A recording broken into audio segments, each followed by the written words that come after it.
স্বাধীনতা দিৱসৰ দিনা সত্ৰৰ মাটি দখলমুক্ত কৰাৰ সংকল্প ললে মুখ্যমন্ত্ৰী ডক্টৰ হিমন্ত বিশ্ব শৰ্মাই অচিনাকি মানুহক মাটি বিক্ৰী নকৰিবলৈ আহ্বান জনাইছে মুখ্যমন্ত্ৰীগৰাকীয়ে অচিনাকি মানুহৰ হাতলৈ যোৱা মাটি ঘূৰাই নোলোৱালৈকে ক্ষান্ত নাথাকো বুলিও মন্তব্য কৰিছে মুখ্যমন্ত্ৰীগৰাকীয়ে আৰু স্বাধীনতা দিৱসৰ দিনাই মুখ্যমন্ত্ৰীয়ে গ্ৰহণ কৰিছে এক বিশেষ সংকল্প অচিনাকি মানুহক মাটি বিক্ৰী নকৰিবলৈ আহ্বান জনাইছে অসমবাসীক আৰু অচিনাকি মানুহৰ হাতলৈ যোৱা মাটি ঘূৰাই নোলোৱালৈকে মই ক্ষান্ত নাথাকো বুলি মন্তব্য কৰিছে মুখ্যমন্ত্ৰী ডক্টৰ হিমন্ত বিশ্ব শৰ্মাই আৰু তাৰ সমান্তৰালভাৱে অসমৰ এডুখৰ মাটিও বেদখলকাৰীৰ হাতত থাকিব নোৱাৰিব উচ্ছেদ অভিযান চলিছে আৰু চলিবই এই মন্তব্য মুখ্যমন্ত্ৰী ডক্টৰ হিমন্ত বিশ্ব শৰ্মাৰ অসমৰ প্ৰতি টুকুৰা চৰকাৰী ভূমি উচ্ছেদ কৰা হ'ব আৰু অসমত কেইবাটাও জেহাদী চক্ৰই অশান্তিৰ সৃষ্টি কৰিছে বুলিও মন্তব্য মুখ্যমন্ত্ৰীৰ অসমৰ কৃষ্টি সংস্কৃতি ৰক্ষাৰ যুঁজ আৰম্ভ হৈছে আৰু 2026ৰ ভিতৰত অসমত বাল্য বিবাহ মুক্ত হ'ব বুলি মন্তব্য কৰিছে মুখ্যমন্ত্ৰীগৰাকীয়ে অৰ্থাৎ 2026ৰ ভিতৰত অসম বাল্য বিবাহ মুক্ত ৰাজ্য হ'ব বুলিও মন্তব্য কৰিছে মুখ্যমন্ত্ৰীগৰাকীয়ে আমি যুদ্ধ কৰিব লাগিব অসমক জীয়াই ৰাখিব লাগিব এনে সংকল্প ললে মুখ্যমন্ত্ৰী ডক্টৰ হিমন্ত বিশ্ব শৰ্মাই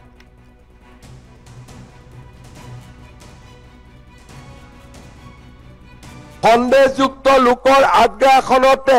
আজি আমাৰ ঘৰতে অসমীয়া জাতি নিথৰুৱা হ'বলৈ ধৰিছে নামনি অসম আৰু মধ্য অসম আগ্ৰাসনৰ সম্পূৰ্ণ শিকাৰ হোৱাৰ পিছত এতিয়া এই অচিনাকি লোকসকলে উজনি অসম আৰু উত্তৰ অসমলৈ তেওঁলোকৰ আগ্ৰাসী ভূমিকা আগবঢ়াই নিছে আমাৰ চৰকাৰখনে জাতি মাটি ভেটিৰ প্ৰতি আমাৰ নিৰন্তৰ আস্থাক আমি স্বীকাৰ কৰি অসমীয়া জাতিক আমাৰ কৃষ্টি সংস্কৃতিক জীয়াই ৰাখিবলৈ আমি এখন ডাঙৰ যুদ্ধ আৰম্ভ কৰিছো যোৱা সময়ছোৱাত আমাৰ চৰকাৰে 1,20,000 বিঘা ভূমি বেদখল মুক্ত কৰি এক প্ৰকাৰ অভিলেখ সৃষ্টি কৰিছে স্বাধীনতা দিৱসৰ এই পবিত্ৰ পতাকাৰ তলত থিয় হৈ আজি আমি আকৌ এবাৰ সংকল্প কৰিছো অসমৰ প্ৰতি টুকুৰা বনভূমিৰ পৰা অসমৰ প্ৰতি টুকুৰা গ্ৰেজিং লেণ্ডৰ পৰা অসমৰ প্ৰতি টুকুৰা ট্ৰাইবেল বেল্ট এণ্ড ব্লকৰ পৰা অসমৰ প্ৰতি টুকুৰা চৰকাৰী ভূমিৰ পৰা আমি এই অচিনাকি বেদখলসকলক উচ্ছেদ কৰিম আৰু আমি আমাৰ নিৰন্তৰ সংগ্ৰাম অব্যাহত ৰাখিম শ্ৰদ্ধা ৰাইজ আজি আমাৰ অসমখনত কেইবাবিধ জেহাদে এক প্ৰকাৰ আত্মপ্ৰকাশ কৰিছে লাভ জেহাদ লেণ্ড জেহাদৰ দৰে বিভিন্ন ঘটনাৰাজিয়ে আজি আমাক আমনি কৰিছে চৰকাৰে বুঢ়া চাপৰিৰ পৰা উৰিয়াম ঘাটলৈ গৰুখুটিৰ পৰা গোৱালপাৰালৈ এক বিশাল উচ্ছেদ অভিযান চলাই আমি আকৌ এবাৰ অসমীয়া জাতিৰ সামগ্ৰিক সংকল্পক আমি প্ৰকাশ কৰিছো আৰু আজি স্বাধীনতা দিৱসৰ পবিত্ৰ পতাকাৰ তলত থিয় হৈ আমি অসমীয়া জাতিয়ে সংকল্প লৈছো যে অসমৰ এটুকুৰা মাটিও অচিনাকি বেদখলকাৰীৰ পৰা মুক্ত নকৰালৈ আমি ক্ষান্ত নহম আমি আমাৰ সংগ্ৰাম অব্যাহত ৰাখিম শ্ৰদ্ধা ৰাইজ এই সময়ছোৱাত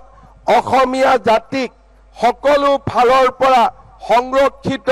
আৰু সুৰক্ষিত কৰিবলৈ আমি প্ৰচেষ্টা চলাইছিলো বিধানসভাৰ আসনসমূহৰ পুনৰ নিৰ্ধাৰণে আমাৰ বহু দশকলৈ অসমখনক খিলঞ্জীয়াৰ বাবে সুৰক্ষিত কৰি ৰাখিব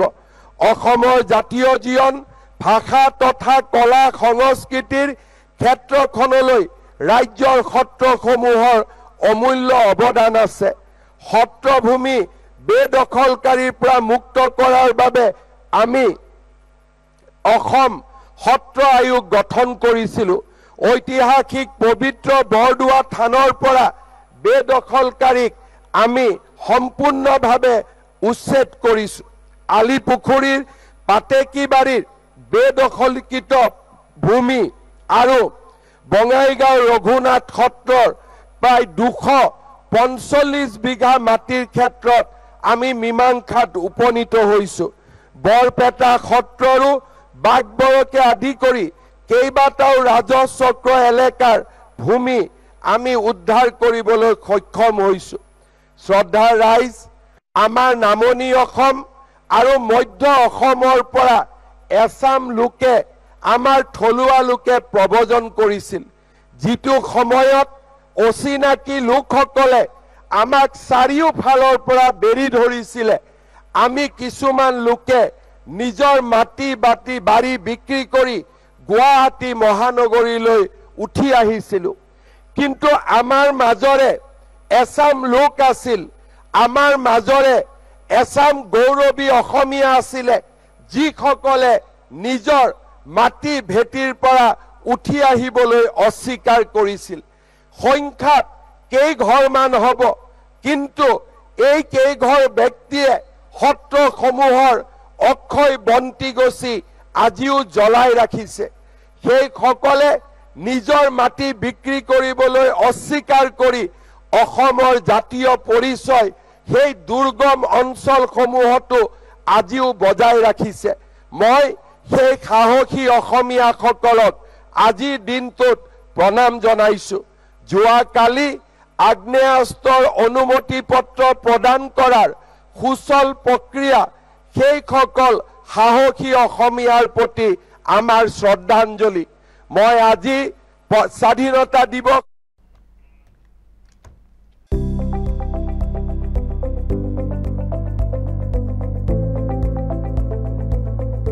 NB নিউজ, সহজ সৰল ভাষাত নৱভাৰতৰ কথা।